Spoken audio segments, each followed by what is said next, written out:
mis ma seekord tahtsin öelda? See hotell on lapsi täis. Siin on hästi palju. Juba esimesel õhtul vaatasime, et sööklas on palju lapsekärusid ja palju sööjaid on. Ja siis näiteks meie elame selles bungalos siin taga. Ma vaatan teistpidi, ma saan aru, mis peale käib. Selles, eks ju, meie tuba on seal. Aga näiteks siin paremal, siin on vist esimese korras on 6 korterit, kokku on 12 korterit. Paremal oli lapsekäru, järgmises oli lapsekäru, selles oli lapsekäru, vähemalt ülevas oli ühe lapsekäru. See tähendab seda, et siin on juba koos meie lapsekäruga on siin 5 korterit 12-st on juba lapsekäruga. Need on ainult need, keda ma tean. Võib-olla on kellelgi veel, keda ma lihtsalt ei tea. Nii et siin on hästi palju lapsi. Täna läks Rudi voodi katki. Mismoodi ta katki läks? No, keegi ronis voodi ääre peal ja siis voodi läks lõksti lahti. Ja siis läksin kurtma, et meil läks lastevoodi katki, mida nüüd teha, et tahaks parandust või uut voodit või. Ja siis 2 tundi hiljem tuli nagu tädi ja töömees tulid kohale. Tädi oli siis mingi vanatädi ja töömees oli siuke 30. Ja siis töömees üritas seda voodit nagu paika uuesti painutada, nagu ma ise olin üritanud, mitte midagi ei tulnud. Siis lõpuks selle vanatädil viskas üle, lükkas töömehe kõrvale, tädi oli 60+, võttas voodis kõik riided ära, tegi voodi põhjast midagi tšõk-tšõk ja selle tulemusel läks Roodi korda. Ma ise olin nagu suht kindel, et mingi pulk murdus pooleks, nad peavad meile uue voodi tooma, aga näed, said hoopis korda, olin väga rahul sellega. Lennukitest.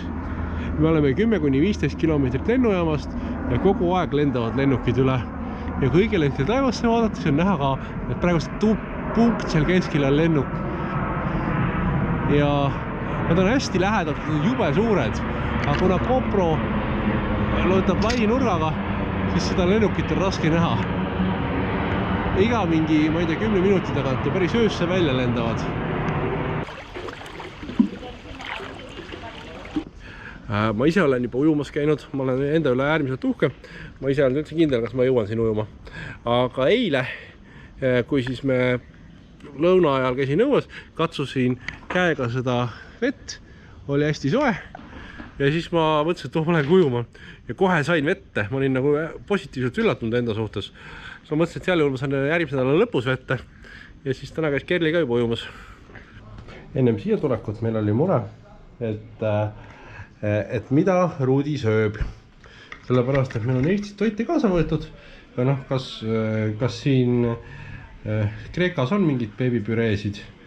Lugesime, et peaks olema puuviljasid, aga lihalisi ei ole. Siis me üks päev käisimegi poes ja vaatasime, mis siin pakkuda on.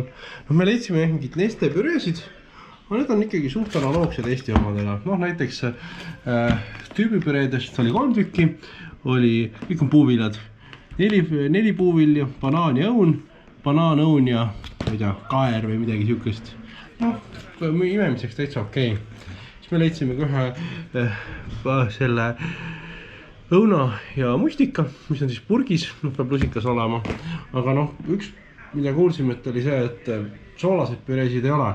Et me soolaseid neid ei leidnud.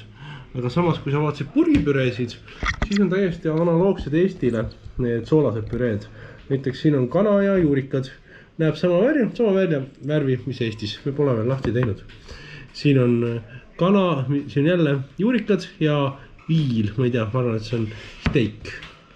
See on nagu Eestiski, et mingi 10% on sul seda steiki ülejäänud on nagu juurikad. Et natuke liha saab. Ja siis on siis Türgis on siis see kalkun, tomat ja juurikad. Tegelikult on kõik olemas. Et on olemas imemiseks, kui vaja midagi kähku suhu saada, midagi niisket. Ja siis saab ka õhtusöögiks midagi natuke paksemat, kus on sees liha. Nagu ma ütlesin, seal on meie tuba, seal on põllumaa ja siin on kitsed, tule siia poole. Kas sa näed kitsekesi? Näed, ja siin on kitsed. Siin on nagu 1, 2, 3, 4. Kas siit näed kitsesid? Tule siia. Võta kaelast kinni. Võta mul kaelast kinni. Võta mul kaelast kinni. Niimoodi. Näed kitsesid. Kitsed. Maja taga meil kitsed.